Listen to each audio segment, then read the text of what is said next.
Hey, are you a minister? So it was a couple of years ago that I was officiating a memorial service on a Sunday afternoon. I was doing this as a favor for a colleague who wasn't able to officiate it herself, so I wasn't at my own congregation. And it had been a long day, and I'd finally made my way out of that memorial service and talking to everybody there, and I was headed to my car, and I was definitely in lunch and late afternoon nap mode. And I hear a voice from the parking lot. Hey, are you a minister? Well, I don't know what gave it away, but I turned and I saw a man who was wearing threadbare clothes, didn't look particularly clean. He was sitting on the stoop and had some of his belongings beside him. An unhoused man, homeless. And I thought, do I have this in me in this moment? Because I knew he wasn't just asking me a question about being a minister. He was asking me a question about being a human being. And in that moment, I thought about my very first day at seminary in Chicago. And we had this wonderful orientation. And we learned all about what ministry, our shared ministry that we all do together, means in today's world. That it is about justice seeking. It's about making meaning of our lives together. It's about holding a steady space, a non-anxious space, if possible, in the middle of so much chaos and anxiety that's all around us. Meaning sometimes people are bringing that chaos and anxiety right to us, and we're supposed to stay steady right there in the middle of that. So I called Lawrence that night. Lawrence, you're in the sermon. Surprise. And I called Lawrence, and I was telling him very excitedly about that orientation for seminary. And I told him all of that. And I said at the end of it, I said, and one of the graduating students said that the program, in a lot of ways, was really like learning how to be a professional human being. Now, Lawrence was silent for a moment, and then he said, I think I'll stick with being an amateur. You know, you may have made the right choice, now that I think about it.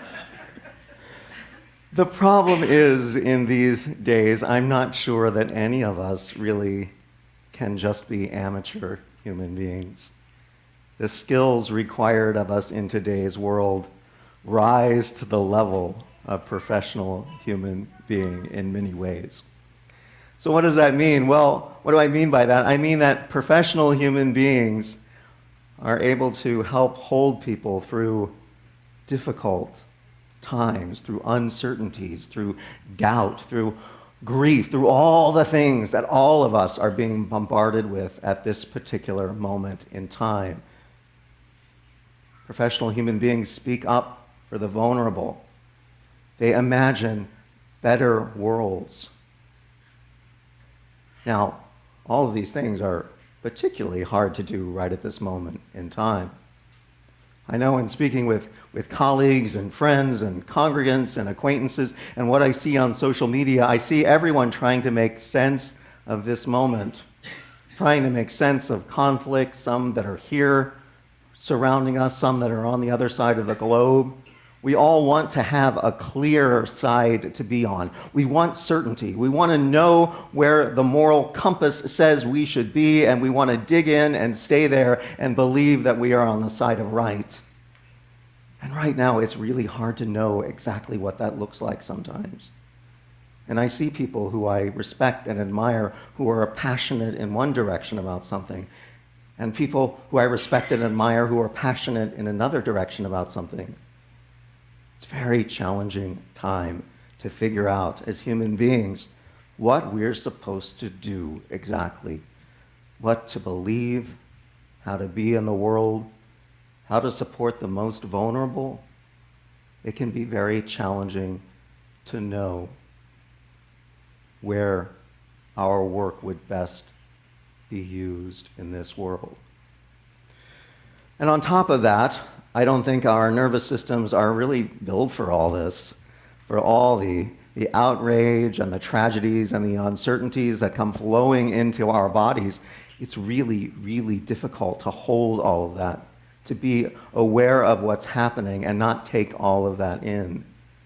So again, some of that professional level human being work is required of each and every person in this moment, because otherwise it does become overwhelming. There's also the struggle of seeing people behave in ways that feel so outrageous, that feel so beyond what it means to be a caring person. And sometimes these people are people that we've known, and we start to wonder, how did this happen? I think about the idea of monsters in our world, and I think, well, unfortunately, it may be true that there are some folks who really are monstrous in their hearts. I do think a lot of monsters that we see are made by circumstances. I think of Mary Shelley's Frankenstein. Mary Shelley was the daughter of a Unitarian who worked for women's rights, and in her own work, Mary Shelley kept a lot of those Unitarian ideas. But in Frankenstein, what she says is that monsters are not just made, they can be created by a society that doesn't understand well enough, that doesn't care to reach out enough, that isolates someone. I think about a friend, family friend, who visited here in California several years ago. We had a wonderful, wonderful time while she was here. We did all the tourist sites, and we sang songs in the car, and she had endless funny stories, and I got to know her really well on those car trips all over SoCal, and we started to talk about the things that mattered to her, and she had such a compassionate heart. She really believed in helping other people. She believed in making sure that everyone had what they needed to have a fulfilling and whole life. She went back home to where she lives on the other side of the country, and I started to watch on social media as her perspective on life seemed to change until it became more rigid, more inflexible, more suspicious of anyone who was different than she was. I saw her espouse ideas that she had said just the opposite a few years before. So while that narrative was puzzling, I also noticed something else that was happening to her at the time. I noticed that she was having medical problems and having trouble paying for the treatments, and so were other people in her family. She was having financial troubles. She was struggling in a lot of different ways. And I even, at one point, saw that her stepson, who was not a dentist, she said, had done dental work on her in her home by looking at the internet to find out how to do the procedure because she couldn't afford to go to the dentist. And that really was the thing that clicked something into place for me. And I realized what happens to people, that pain and fear, isolation can make people smaller.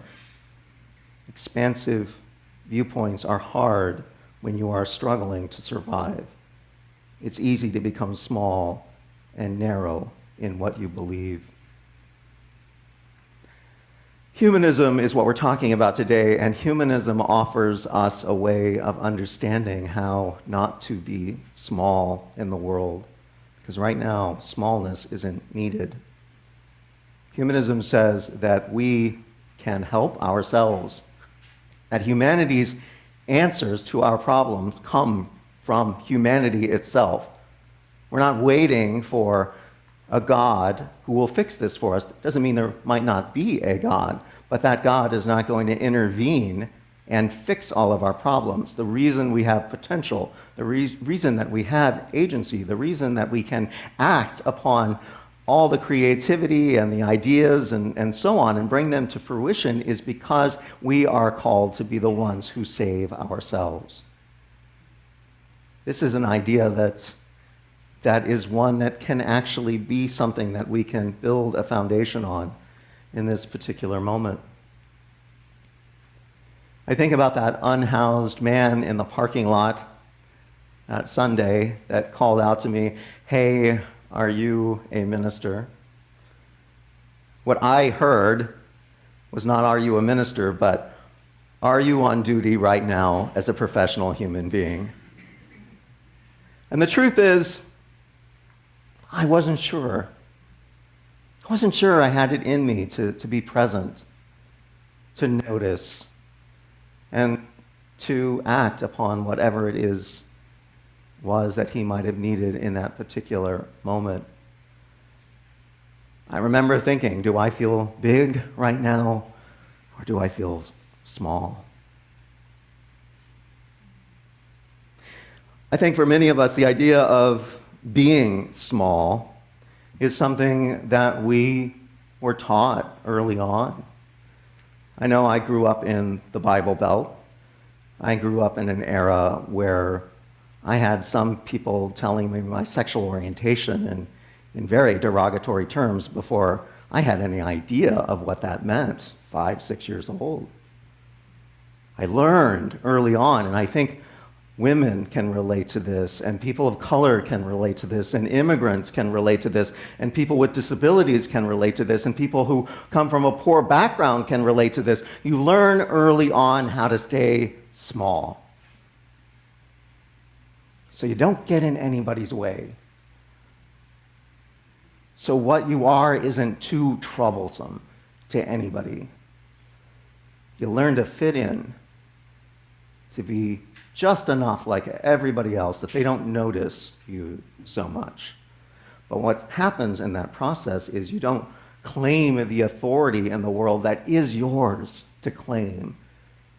You don't get to be the expansive self that you are within. You're holding yourself small. And as I said before, that's not good for anybody. Humanism says we get to take up our rightful space in the world, and that evil is actually people who take up a lot of space but are really small inside. And I won't name any names, but I think you can look in the news and see some folks who that may remind you of. That first week at seminary, I also took a class from a man named Anthony Pinn. Anthony Pinn remains the foremost theologian on African American humanism. I was warned by my advisor, don't take this class, it's really advanced.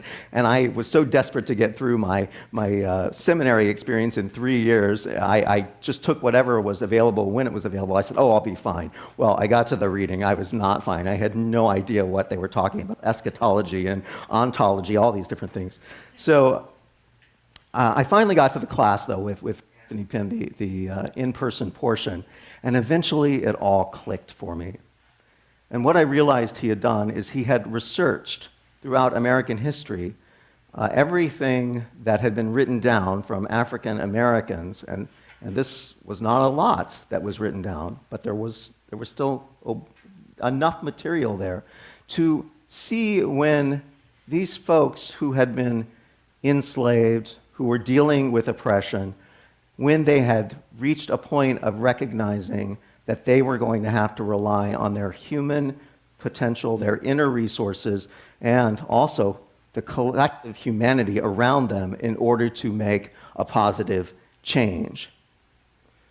And you have to remember that they were being taught about a God that would reward them someday in another life, in the afterlife, that they were supposed to simply be at peace with what was happening to them in this world, and someday they would be rewarded. And African American humanism said, no, that's ridiculous.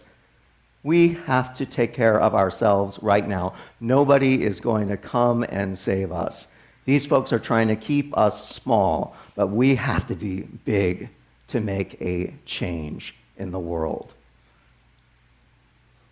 The other thing that Anthony Pinn said, which I will share with you because it's been a foundational thing for me, and I hope it speaks to you as well.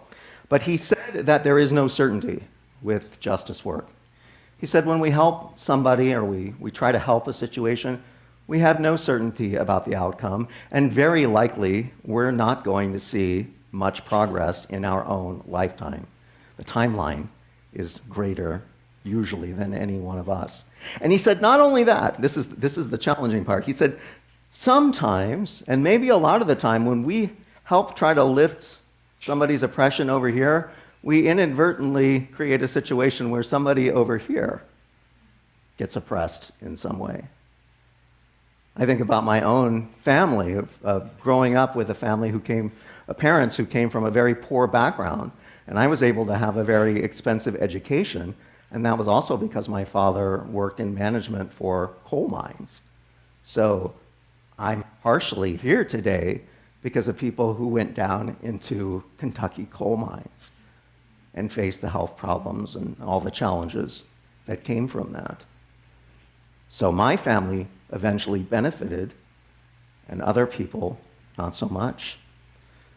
It was very challenging when we start thinking about all of our actions, what we buy and how we are in the world, and all these interconnections, and we think, am I doing the right thing, and how will I ever even know? But even though Anthony Pinn is not a purveyor of much hope, he's very much a realist, but he said the thing that really clenched it for me. He said, nonetheless, we help others because it is our best option. We never know the outcome, really. We never know the long-term timeline, but we do know that it is better to help others in the moment than not. It always remains our best option. And that, folks, has gotten me through some tough times. Because I realized even when I could only do something very small, and I wasn't even sure if it was the right thing to do, at least I was taking the best option I had, which was to try to help others along the way. Being big, expansive in who we are is not about having a great big stage or doing big, important things necessarily. Last year, I got the privilege of serving a small congregation in Santa Clarita. I had no intention at the time of doing any parish work, but those folks were in need, and I had the time, and I thought, why not? It was a half-time position. And that little congregation was so loving and so welcoming and so willing to go along a journey with me that somewhere early in that process, I realized I had still been shrinking myself somewhere along the way on my own ministerial journey. I'd been pulling in places because I was scared to be too much of who I am, because I'd learned those lessons, as so many of us do when we're young, to hold ourselves in a particular way in the world. But those folks were really loving, and it was a wonderful place to just sort of try out spreading my wings in some different ways. And I realized it's not about having that big stage somewhere to do that, and not having a great big canvas. Sometimes it's just about having a container that's safe enough where you're able to experiment and allow yourself the freedom of being a little bit more who you are, of expanding that beyond the box that maybe you felt like you were put in at some point in time. This goes way back in our Unitarian history. I'm going to talk briefly about a man named John Dietrich. In the early 1900s, he was a Unitarian minister in Minneapolis, of all places, for 25 years. And he's known as the father of religious humanism. But he got his start in the Reformed Church. But they kicked him out of that church for two reasons, which still resonate today. One, he dared to come in and change the order of service. It's true. He modernized it, and most people liked it, but a few of the big donors really didn't, so they got him out of there. The other thing he did in the Reformed Church was he brought in a new hymnal that was edited by a Unitarian. So that made him very controversial. And the Unitarians said, hey, why don't you come on over to our side? And he said, sure. So he ended up as the minister in Minneapolis for 25 years, and he spoke about humanism as the center of liberal religion. That at the center of, what he meant was at the center of liberal religion, it didn't matter what you believed about God. That could be personal. And he certainly was not somebody who said God was not possibly part of the equation. But he said at the center of liberal religion was the idea that we are able to help ourselves, that that's really what we are being called to do. And the reason he was called a religious humanist was that he believed in the power of religious ritual and Sunday worship and community to help humans expand their own sense of themselves into a whole sense and stop being small. So John Dietrich, an important name to remember. But it's also important to remember all the people who were not white men who made it into the history books, who have done the work of humanism in our community all along the way. We're talking about, again, women and BIPOC and disabled people and so on, who were doing the work of abolitionism, doing the work to make sure that women got the right to vote, doing civil rights work. All these folks along the way have contributed to us being able to be in this room today and talk about what it means to be human at this particular moment in time. So we return to, hey, are you a minister? Hey, are you a minister? This man in the parking lot, and what I'm really thinking at the heart of it is he probably wants some money, and I understand that. I have one lone $20 bill in my wallet. I was going to get myself some lunch before I went home. It's fine, I have a credit card. I'll give him the $20. It's fine. So I'm there in that moment with him, and I finally say yes. Yes. And what I'm saying is, yes, I'll be a professional human being for you for a few more minutes here. And he comes up to me, and he looks at me, and he says, hey, would you mind giving me a hug?